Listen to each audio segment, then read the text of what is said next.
I'll call the Criminal Justice Meeting of March 2nd, 2015 to order. I have a motion to accept the minutes of the previous meeting. Mr. Brock, Mr. Monroe, all in favor? Aye. Against? Carried. Kate, you're on. Oh, I appreciate that. Good morning, everyone. I have sad news. Kevin Donlin, well, it's good for Kevin Donlin, but Kevin Donlin has been offered a position by Judge McKeegan, and it is a huge salary increase.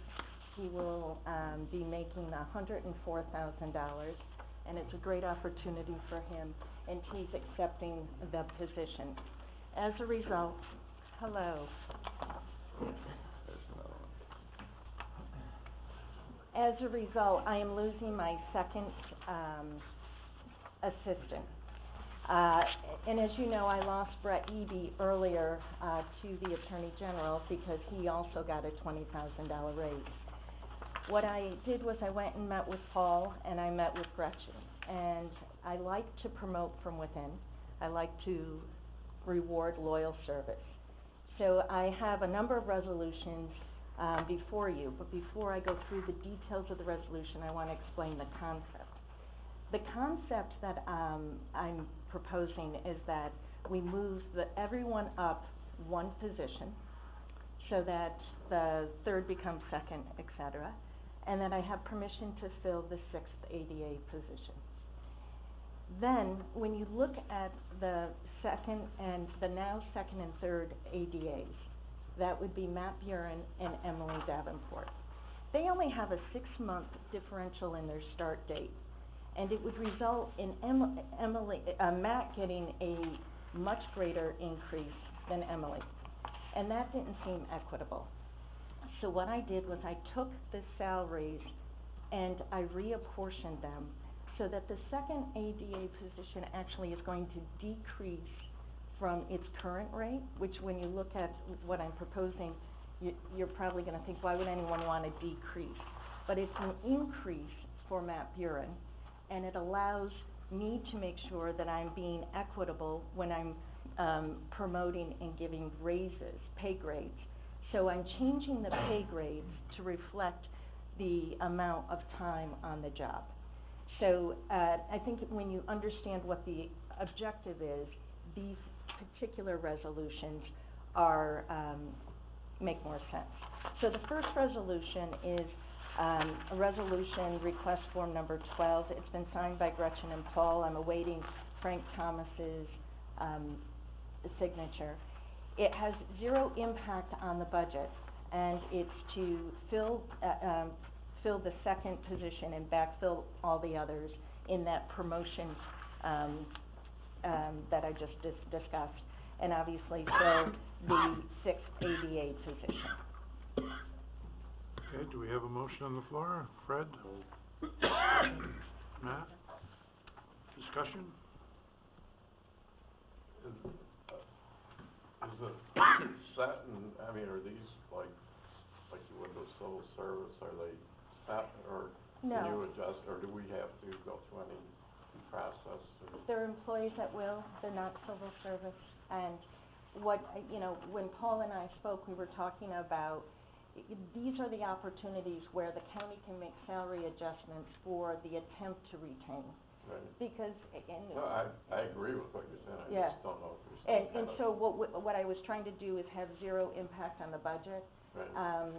because I know times are tough, but giving them as much of a benefit as I could, No, that I it's thought good. was fair. I think it's a good idea, I just didn't know if we would. Is everyone clear on the resolution? Okay, all in favor? Aye. Against? Carried. Thank you. So the next one, resolution, request form number 20. Kevin Donlin is working on two matters that are complicated, and he has invested a lot of time on them. I'm asking permission to retain him as an independent consultant, not to exceed 6 months, and I am able to pay for that out of asset forfeiture. It probably will be less than 6 months, but you never know with the way things progress. Moved by Matt, seconded by Jim. Any discussion? Hearing none, all in favor? Against? Carried. So then the next three resolutions are that rejiggering of salaries as we discussed. So, the first one is for Matt Buren as the second assistant. The current base salary is 81, and I'm asking that it be amended to $78,477.04. Matt is currently making $70,300.05. Do we have a motion? Jim, seconded by Matt. Any discussion? Hearing none, all in favor? Against? Carried. Resolution request number 13, the next one is for Travis Brown. He is currently the 5th ADA, he would be moving to 4th. And the salary, again, I'm asking that it be reduced to reflect his experience. It still is a raise for him, but I'm asking that the salary be amended to $65,279. We have a motion, Fred, Ron, any discussion? Hearing none, all in favor? Against? Carried. And then the final is with respect to Emily Davenport, third assistant, and that would be adjusting the salary to $77,456.93, with the understanding that there is no impact on the budget. We have a motion, Ron, seconded by Fred. Any discussion? Hearing none, all in favor?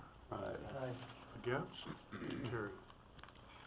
The only other thing that I'd like to brief the committee on is Eddie Litwa is a great investigator in our office.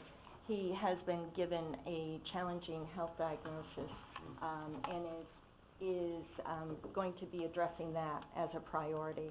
I have Mike Husky and Tony Breen, who are the two other investigators, and they are both under a limitation as to the amount of time they can work.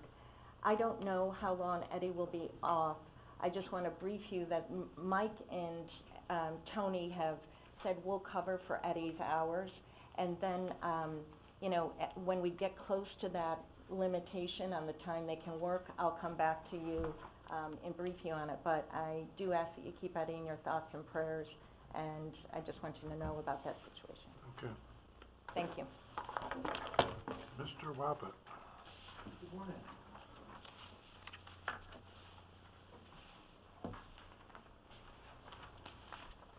Mine is very brief. It's just simply another one of these contracts through ILS. And this one is for one of the earlier distributions that is time to renew. The original purpose of that one, I don't remember which one that one was.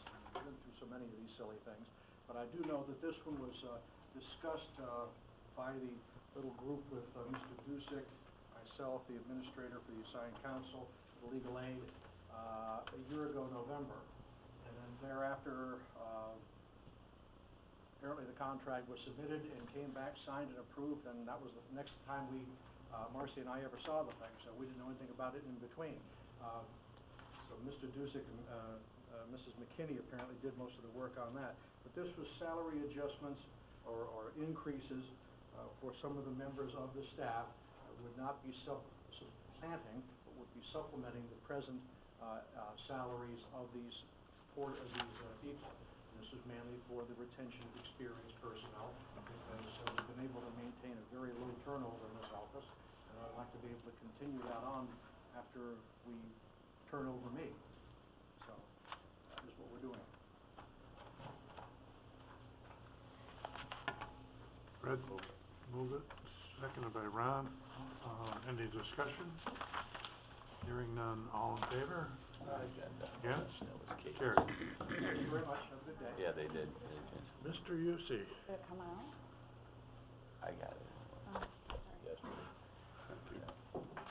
I apologize, I didn't realize it got moved. You're not alone. Oh, thanks, Simpson, for letting me know. I didn't know. Oh. Good morning. What I have today is no resolution, it's just a pending item on a resolution for, raise the age, that the county asked me to look into at our last meeting.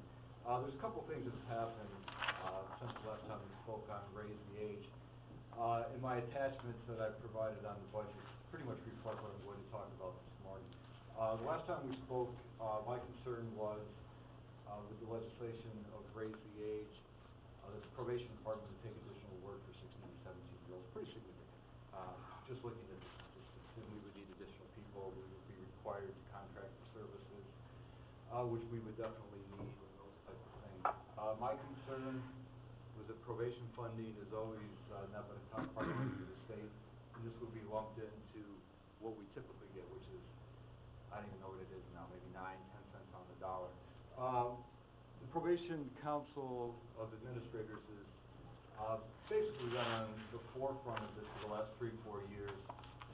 In essence, saying we would support it if we had 100% funding. Since that time, the governor did a 30-day amendment, which I put under information and discussion. If you read it, it gets a little better to where we want to be, and it talks about funding evidence-based services and intervention services provided to youth age 16 years of older, and those types of things. And, you know, what does that really mean? So the probation administrators were not happy with that either, because it's, what we want to see in the bill is that probation would be funded 100%, and you can interpret that a number of ways. So we testified, and we were prepared to testify at the joint session of the Senate and Assembly budget hearing for public safety last Thursday, and we were prepared to say that we don't have to support the bill, because it does not provide 100% funding for probation. There's concerns from the governor's office, they probably still are there, that the Senate will not support this. So they reached out to us the day before through the DCGS commissioner, concerned that we were going to testify and not support it. And basically, we were assured by Mike Green that probation would be 100% funded. And I have emails that break down the different types of funding that would start in 2017, excuse me. Remembering that the bill wouldn't go into effect until 2017. Also subsequent to that, which I've attached, there was an email from Terry O'Leary, who's the Deputy Secretary for Public Safety, the governor's #1 man in terms of criminal justice, which outlines that probation would receive 100% funding for intake services and different types of contract services we would need to provide. And also there is an editorial from Alfonso David, the counsel to the governor.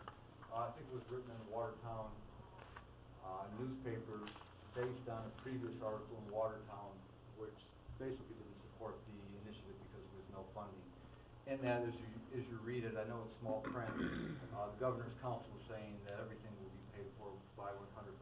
So, based on that, we changed our testimony with the Council of Probation Administrators to say that we would be supportive of that based on the fact that you're going to provide 100% funding for probation. During the hearing, when Mike Green testified, Senator Nozzolio from the Rochester District point blank asked Mike Green, does this provide 100% for probation and the services they need? He said yes. So we have it on record in 3 or 4 places.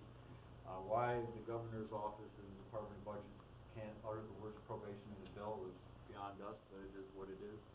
So based on that, we were taking, I think we're pretty safe to say it will be funded if it goes through. So getting back around, the last time I was here, I was asked to do a resolution to basically say we wouldn't support it unless it was funded 100%.